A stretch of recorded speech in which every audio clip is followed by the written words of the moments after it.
Eu gostaria de pedir a você que clicou nesse vídeo que prestasse o máximo de atenção nas informações que eu vou te passar aqui. Eu começo esse vídeo me dirigindo especificamente às pessoas que ainda estão indecisas e aquelas que até mesmo estão pensando em votar no PT. Eu sei que o atual governo deixou muito a desejar. Nós já sabíamos que tudo isso ia acontecer, nós temos vários vídeos aqui e tentamos avisar. Mas infelizmente o fanatismo levou muitas pessoas, ao invés de cobrarem, a tratar o atual governo, o Bolsonaro, como alguma divindade. E isso prejudicou muito e está prejudicando ainda mais agora. Porque esse discurso de tratar o cara como uma divindade, um deus do Olimpo, ao invés de conscientizar aquele que está confuso, só afasta mais a pessoa. Então eu vou mostrar um vídeo aqui, meus irmãos, que é indiscutível, que vai provar para você que o fato de votar no Bolsonaro não se trata de ser um bolsonarista fanático, se trata de salvar o Brasil de um mal muito maior. E eu peço a sua atenção, já vou colocar agora no começo, porque caso você não concorde comigo, nem adianta ficar vendo o vídeo, tá certo? Mas veja, porque são provas de que o Lula, o governo do PT, é a pior coisa do Brasil e vai nos levar para uma situação de caos e desespero. Veja só. Normalmente, quanto mais miserável é o povo, quanto mais desgraça ele tem, mais ele acredita em coisas fáceis. Quanto mais miserável ele é, mais ele acredita em fantasia. Agora, quando é que o povo gosta? É quando eu falo, ó, nós vamos voltar a reunir a família no domingo e nós vamos fazer um churrasquinho. E nós vamos comer uma fatia de picanha com uma gordurinha passada na farinha e tomar uma porra de uma cerveja gelada. Bicho, o povo entra em delírio. Eu cansei de viajar ao mundo falando mal do Brasil, gente. Era bonito a gente viajar ao mundo e falar, no Brasil tem 30 milhões de crianças de rua, no Brasil tem 30 milhões... A gente nem sabia, tem não sei quantos milhões de abortos, era tudo clandestino, mas a gente ia citando números, sabe? Se o cara perguntasse a fonte, a gente não tinha, mas a gente ia citando números. A bancada do PT votou favorável, porque a bancada do PT acha que o povo tem que receber efetivamente esse auxílio. Vamos dar uma olhada como é que votou cada uma das bancadas. PT entregou 44 votos não, quem também não foi é voto contrário, então 100% do PT contra a PEC. Outro dia eu fui numa reunião e eu perguntei para um fazendeiro, eu falei o seguinte, eu queria que você me dissesse qual foi a terra produtiva que o Sem Terra invadiu. A Justiça Federal vai decidir a quem pertence a Fazenda Santa Henrique, no interior de São Paulo. Ela foi invadida há uma semana por militantes do MST que destruíram milhares de pés de laranja. Durante a invasão, os integrantes do movimento usaram um trator para destruir parte da plantação. Trabalhadores rurais sem terra que participam da marcha pela reforma agrária destruíram laboratórios da Universidade Federal de Alagoas. Os vândalos usaram foices para acabar com uma pesquisa de quase um ano para o desenvolvimento de novas variedades de cana-de-açúcar. Projetos de mestrado e doutorado também foram comprometidos. O MST está fazendo uma coisa extraordinária. Bom, meus nobres e queridos irmãos, eu acho que contra fatos não há argumento, eu não preciso explicar tudo que foi dito aí. O próprio governo do PT, e se você começar a ver matérias, até mesmo da grande mídia que hoje os apoia, você vai ver muita coisa. O governo do PT se trata de um projeto conhecido também como a Pátria Grande. Do jeito que existe lá a União Europeia, onde vários países daquele continente se uniram para negociar e etc, etc, queriam fazer a mesma coisa, só com a diferença de colocar um regime ultracomunista. Quem seria o cabeça disso? Justamente o Lula e o PT. O Brasil seria o comandante disso aí. Graças a Deus, esses planos foram frustrados, as pessoas perceberam que era o PT e houve, inclusive, o impeachment da Dilma. Para você ter noção, eu vou colocar aí essa matéria que eu estou aqui, de como é perigosa a volta do PT e como, infelizmente, o nosso judiciário está totalmente alinhado com o PT. É o que parece. Ministra manda redes retirarem postagens que associam a esquerda a aborto, censura e narcotráfico. Carmen Lúcia, do TSE, determinou que plataformas digitais identifiquem 67 perfis que replicaram imagens do outdoor no Rio Grande do Sul. Bom, esse outdoor, meus irmãos, eu vou colocar uma imagem aí de outra matéria, já que eu não posso colocá-lo aqui, porque eles estão derrubando os perfis. Você está vendo agora, acontecendo através, inclusive, do nosso judiciário, todos os traços de uma ditadura comunista, onde eles dizem o que é verdade, e o que não estiver dentro do que eles dizem que é verdade, tem que ser criminalizado. A pessoa vai processada, a pessoa é perseguida e caçada. Esse outdoor alguém fez colocando lá as diferenças dos dois governos, dos dois lados. Um que defende a polícia, a moral, os bons costumes, e outro que defende coisas que nós não concordamos. Então a ministra foi e proibiu, né, mandou tirar esse outdoor. E além disso, as pessoas que também compartilharam, que acham que aquilo ali que está escrito está certa na visão delas, também o perfil delas tem que ser derrubado da internet, banido das redes. Diante desses fatos, meus irmãos, e o que você ouviu o próprio ex-presidiário Lula falando, não é difícil você entender o porquê eu, que fiz diversos vídeos e estão no ar, repito, contra o Bolsonaro e mantenho tudo que digo, peço a você que votar no cara hoje é salvar o seu país de um mal pior. Um mal muito maior. Se tá ruim com o cara, se hoje os preços estão altos, você cobre isso justamente também do PT. Foi eles que, como você viu, o próprio jornalista dizendo, olha... Isto foi se deteriorando já no seu segundo mandato.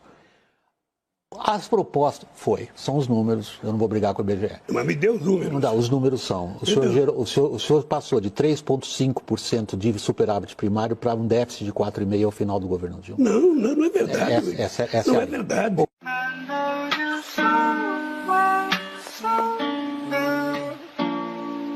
O seu governo petista, o seu partido, no governo Dilma, já entregou ele caindo.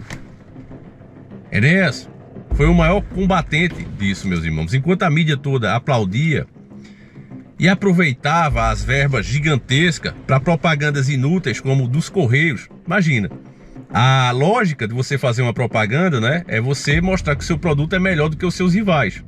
Mas e quando você não tem rival e tem um monopólio? Por que é que você vai fazer propaganda quando inclusive o seu serviço é essencial? Era o que os Correios faziam. Toneladas de dinheiro para empresas de marketing e para grande mídia como Rede Globo, por exemplo.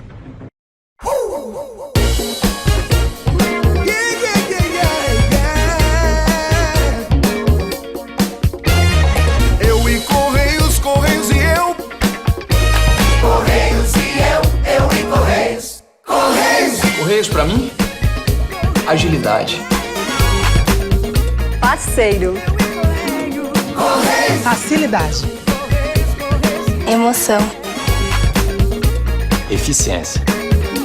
Correios! Eu e Correios, Correios e eu. Correios e eu e Correios. Correios! Sonho. Futuro. Oportunidade. Confiança. Todo mundo tem uma história com os Correios. Uma história que se renova e se fortalece dia após dia. Hoje, amanhã, sempre. Correios. Soluções que aproximam. Correios!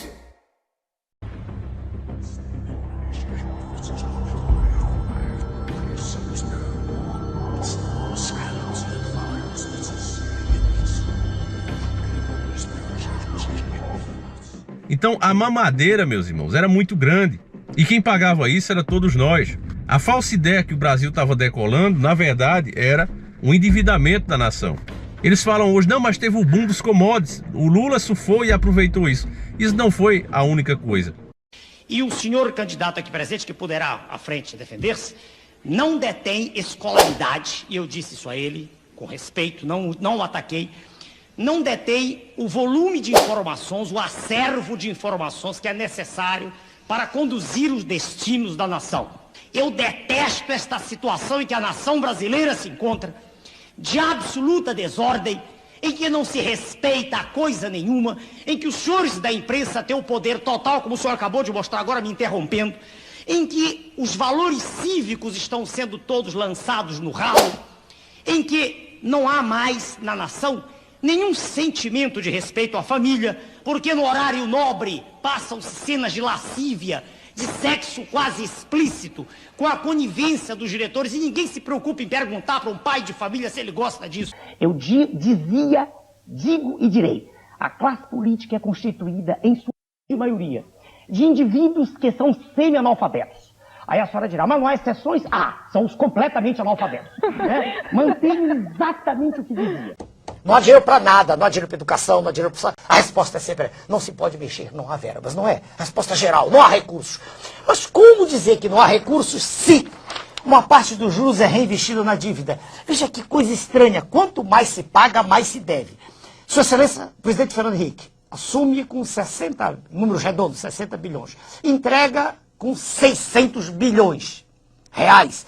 E Sua Excelência, o presidente Lula, vai aumentando a dívida. 620, 700, 800, 900. Onde nós estamos? Para onde vai isso? Os números são astronômicos. Chega-se a cifras assombrosas de mais de 200 bilhões.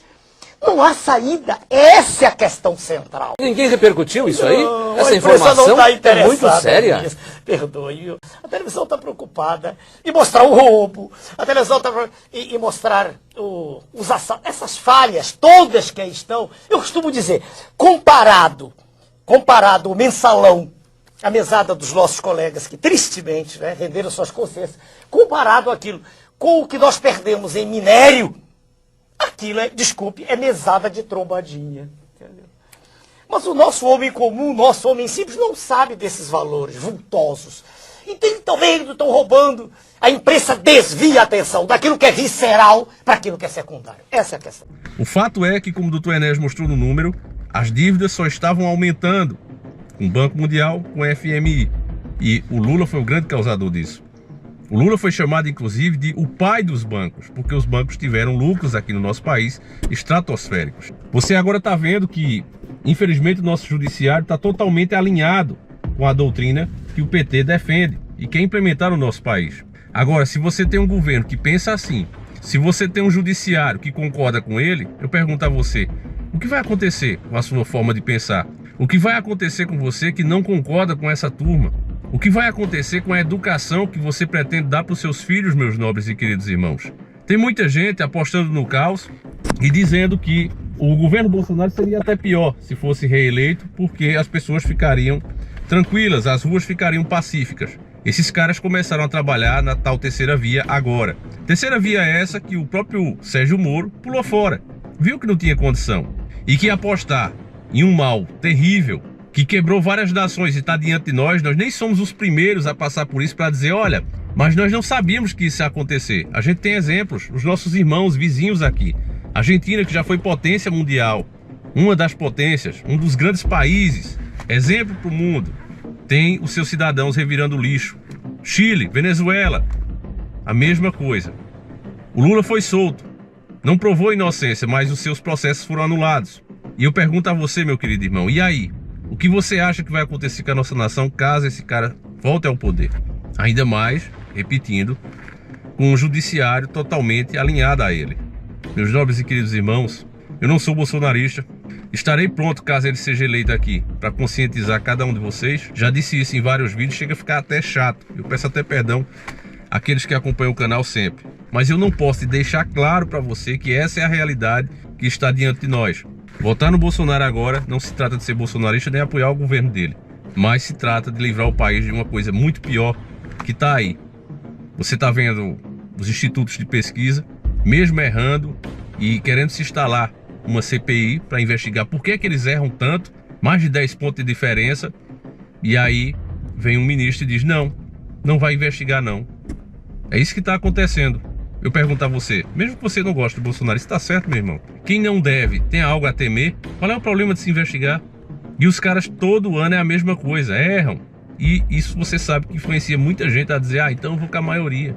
O próximo presidente vai indicar 2 ministros, meus irmãos. Você quer mais ministros com esse tipo de ideologia, apontados pelo Lula?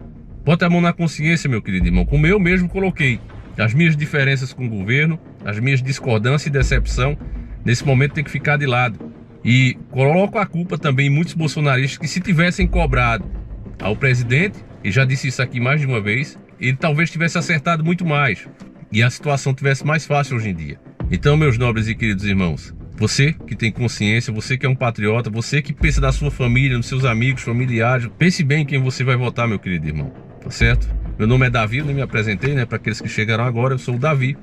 E esse canal aqui é feito pelos próprios inscritos. Eu quero agradecer a todos, né, que nos acompanham, que nos ajudaram inclusive a pagar advogado, né? Nesses anos todos, em 8 anos, a gente nunca foi processado. Mas agora, com o perigo da volta do PT, eles estão colocando as unhas de fora. A principal candidata a governadora aqui nos processou. Por que é que isso está acontecendo agora, meus irmãos? Pare para pensar. É todos os aspectos de um regime comunista. Esses que dizem que é tudo a mesma coisa, estão torcendo pelo pior, apostando na terceira via e já estão trabalhando a partir de agora. Quanto pior, melhor para que as pessoas queiram uma mudança radical. Só que essa mudança, meu irmão, pode não acontecer do jeito que eles querem, até porque a esquerda não permite novas ideias, não permite qualquer argumento e debate que seja contra o que eles colocam como a verdade absoluta. E esse pessoal está esquecendo disso. O próprio MBL já provou um pouquinho desse xarope que está vindo por aí. Rapaz de 15 anos agredido simplesmente por fazer uma pergunta. É isso que nos espera aí pela frente. Tá certo, meus nobres e queridos irmãos? Então, agradecer a sua presença mais uma vez aqui. Nós voltaremos com 2 vídeos sempre, todos os dias, se assim o Criador permitir. Um às 7h30, outro às 5h45 da tarde. Um abraço e seguimos juntos. Que Deus proteja a nossa nação. Ajude aquelas pessoas indecisas a entender que o Bolsonaro, infelizmente, e eu coloco mesmo, infelizmente, é a melhor opção diante de um mal muito maior que está na nossa frente. Um abraço, meus queridos irmãos, e fui!